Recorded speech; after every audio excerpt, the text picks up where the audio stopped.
Unjuk rasa yang berlangsung sejak 25 Agustus melahirkan sejumlah tuntutan rakyat. Ada 7 tuntutan yang diminta pengunjuk rasa yang harus secepatnya dilaksanakan pemerintah pekan ini juga. Di antaranya 1. Bentuk tim investigasi independen kematian Afan Kurniawan. 2. Bebaskan seluruh demonstran yang ditahan. 3. Hentikan kekerasan oleh kepolisian. 4. Bekukan kenaikan gaji tunjangan DPR. Lalu 5, DPR harus melibatkan diri dalam dialog publik. 6, upah layak untuk seluruh pekerja. 7, cegah PHK massal dan lindungi buruh kontrak. Sementara 3 tuntutan pengunjuk rasa harus diselesaikan pemerintah dalam waktu 1 tahun dari sekarang, yaitu yang pertama, bersihkan dan reformasi DPR besar-besaran. 2, reformasi perpajakan yang lebih adil. Dan 3, sahkan undang-undang perampasan aset koruptor.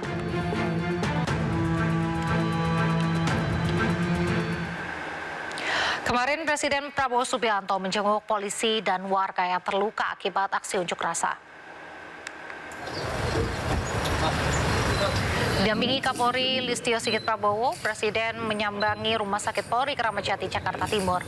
Prabowo melihat kondisi 17 korban yang dirawat di Rumah Sakit Polri yang terdiri dari 14 polisi dan 3 warga sipil. Beberapa di antaranya mengalami luka berat. Total ada 43 korban yang terluka akibat demo, namun sebagian besar sudah diperbolehkan pulang. Dalam kesempatan ini, Prabowo memerintahkan seluruh polisi yang terluka dinaikkan pangkatnya. Kalau ada korban yang benar-benar salah adalah yang buat kerusuhan. Sampai rakyat tidak berdosa korban. Dan polisi sudah tegas menindak anggotanya yang mungkin keliru. Ini sedang diselidiki. Kalau ada kesalahan akan ditindak. Tapi jangan lupa puluhan petugas yang berkorban. Polisi siang malam menjaga keamanan di seluruh pelosok tanah air. Ya. Jadi saya sebagai kepala negara, kepala pemerintah, saya merasa harus nengok mereka, keluarga mereka, orang tua mereka, anak mereka ada di situ. Saya ucapkan terima kasih atas negara. Saya perintahkan mereka diberi penghargaan, naik pangkat, masuk sekolah. Dan ingat, di Sulawesi Selatan 4 ASN, orang tidak bersalah, orang tidak berpolitik, korban. Gedung DPR dibakar. Ini tindakan-tindakan makar ini. Ini bukan penyampaian aspirasi, ya. Jadi semua aparat negara akan selidiki siapa yang bertanggung jawab, ya. Kami dalam kesempatan ini mewakili keluarga besar institusi Polri mengucapkan terima kasih dan apresiasi setinggi-tingginya kepada Bapak Presiden. Dan kami tentunya akan menindaklanjuti apa yang menjadi perintah beliau untuk segera mengembalikan keamanan, mengembalikan situasi yang ada sehingga masyarakat bisa kembali melaksanakan kegiatannya, perekonomian bisa kembali tumbuh, dan kami akan menangkap para pelaku-pelaku pembuat kerusuhan dan memproses sesuai dengan aturan hukumnya.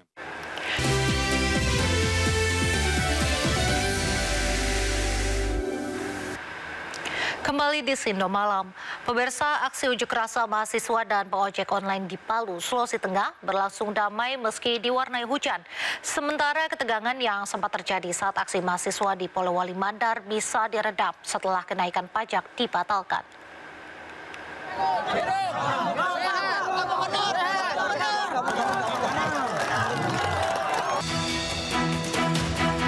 Ribuan mahasiswa bersama aliansi ojek online menggelar aksi damai di depan kantor DPRD Sulawesi Tengah. Massa duduk bersama aparat dan forum koordinasi pimpinan daerah menyampaikan aspirasi secara tertib. Mereka menuntut evaluasi izin tambang, pembatalan kenaikan pajak, serta peninjauan program beasiswa. Gubernur Sulawesi Tengah Anwar Hafid berharap aksi ini menjadi contoh kedewasaan demokrasi di Indonesia. Sangat terharu dan bangga sekali masyarakat Kota Palu luar biasa dan masyarakat Sulawesi Tengah umumnya. Mereka benar-benar memperlihatkan sikap demokrasi yang sangat tinggi. Mudah-mudahan ini menjadi contoh bagi Indonesia, di mana warga Sulawesi Tengah begitu getol untuk memperjuangkan apa yang menjadi hak masyarakat, tapi dengan benar-benar mengedepankan akal sehat.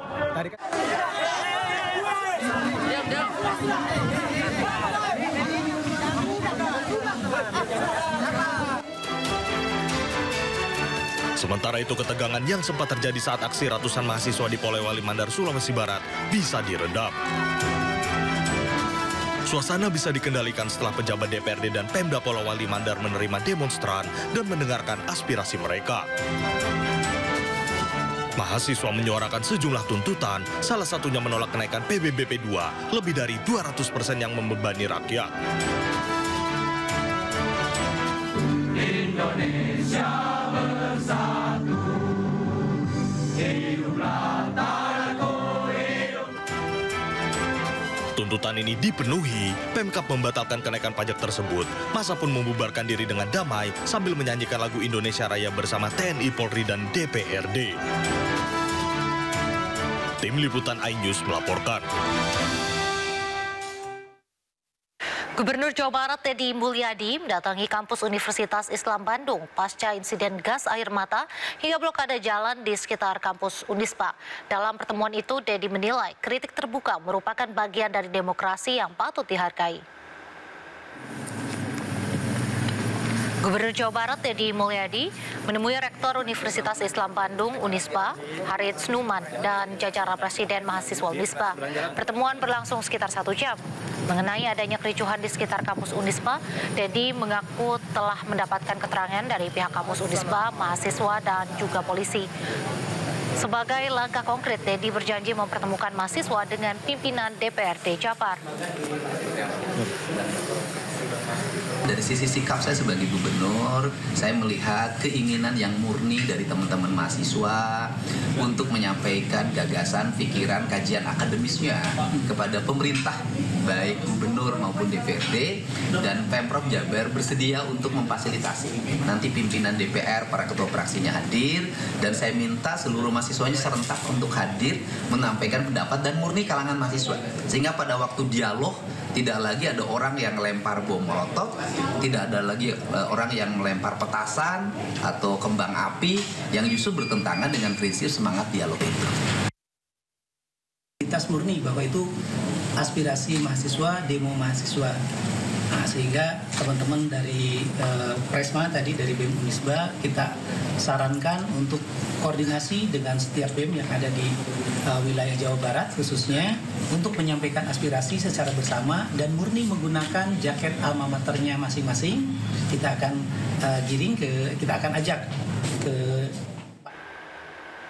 Sementara itu, Wakil Rektor Universitas Pasundan, Bandung, Jawa Barat menyatakan kondisi kampus kini kondusif dan aman.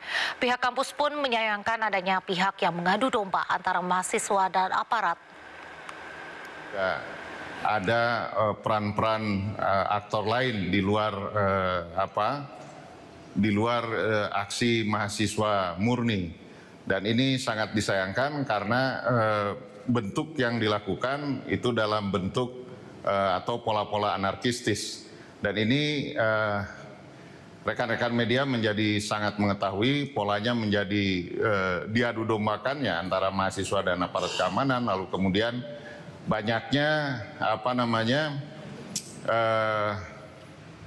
banyaknya tempat-tempat publik ya, baik itu milik pemerintahan maupun milik swasta seperti kami yang kemudian menjadi korban terhadap pola-pola anarkistis seperti itu.